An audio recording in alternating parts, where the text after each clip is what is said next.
Uh, how did you put together your strategy for recruiting minority students to Mason, and did you have help creating that strategy? Yes, I did. I had lots of help from Dr. Swan again, who we talked on a regular basis is what type of students and how we, you know, what the concerns were when I spoke to high school counselors, what concerns they had about Mason. And there were counselors who would ask me, what are you going to do with my student if I give you a student? Are you going to look out for him? What kind of things they have there on the campus is going to support him? What about cultural programs? So I kind of listened to what the feedback was. Again, that political ear saying find out what the people want and then try to find a way to fill that void of what wasn't there. Um, so my strategy at the time was to ingratiate myself with counselors at the high school level, speaking community organizations like the Urban League, NAACP, talk to those organizations that I was just faced. In fact, I met with a guy who was at two young students from Mason who was in the communication department or something. They decided to do a poster. I had a poster myself with my big afro and diamond rings and a handful of money looking like a gangster. I mean, straight up looked like a mafioso guy. And I had a shirt and tie and I had an angry look. And the poster said, this guy is betting big money you can make it in college. So it was kind of like a takeoff on the brother, like it was a John Shaft thing. You know, Shaft is betting on you can make it in college. So Do you have any of those I around? don't know what happened to those posters. It's still somewhere on this campus, but it was really mind-blowing. I wish I could find them. It was, it was incredible poster. What I did was, my strategy was just based on support. Because at the bottom line was, I was competing with all the other universities, and they had programs that were equally good. What I was trying to find, what was unique about Mason, there were kids who were leaving the state of Virginia going to school in Maryland. Well, I'm saying you domicile here, that's out-of-state tuition, that's double the cost, so why not domicile in the state? Go to school in your own state, and our program is just as good as University of Maryland.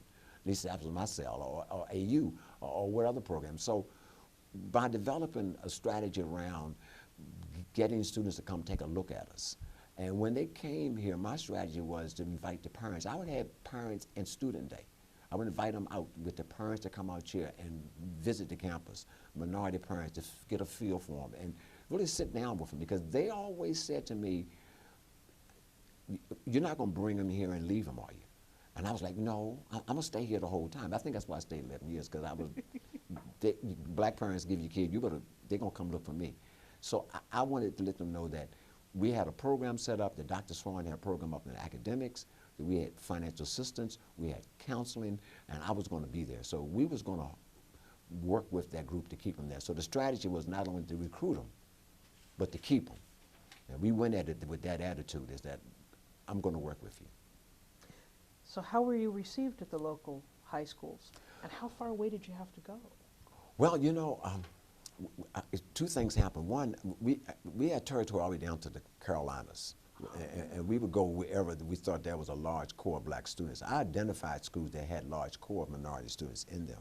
Thank God T.C. Williams was a school that all of my brothers and the family went to. I didn't go to T.C. because I was part of the Black House school system, but that was the school that became the school, remember the Titans, because it integrated the black school and the white school, and they became famous.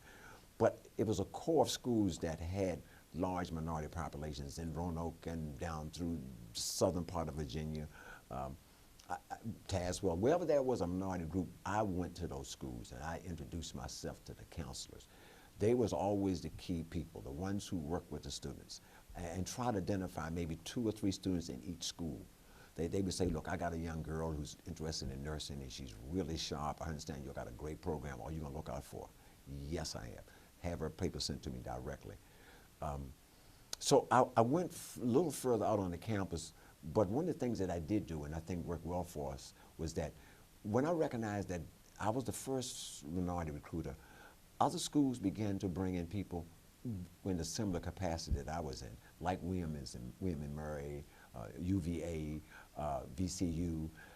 So I, along with a couple other counselors, I developed an association called Virginia Association of Black Admissions Counselors. And we had our first meeting on George Mason's campus. And they were in the same type of job at their particular school. So what we decided was there were kids in Richmond area who wanted to come up to Northern Virginia, that wanted to get away. And there were kids in Northern Virginia who didn't want to stay close to mom, wanted to go far as they could. They wanted to go to Longwood, or they wanted to go what other schools. So instead of us competing for the minority students, we worked a thing where if you had a student up in your area and you wanted to talk to me about them, you send information to me and I work with that student. But by our meeting, we set up a kind of a consortium of us communicating about minority students. And it helped across the state because I knew the young lady at Longwood. I knew Calvin Jameson, who was at Virginia Tech, who ended up, all these guys at Sally Washington, at Murray Washington, all of these counselors who did the same type of job. And so we kind of worked together to see if we could look out for the state students, and that they wanted to go to our school, they had a name. So when I referred somebody to VCU, go down there and you can talk to this one particular person. And we had Paulette Haskins and a lot of good people. Just were good counselors and advisors. So that effort collectively helped a lot in terms of us getting students from across the state.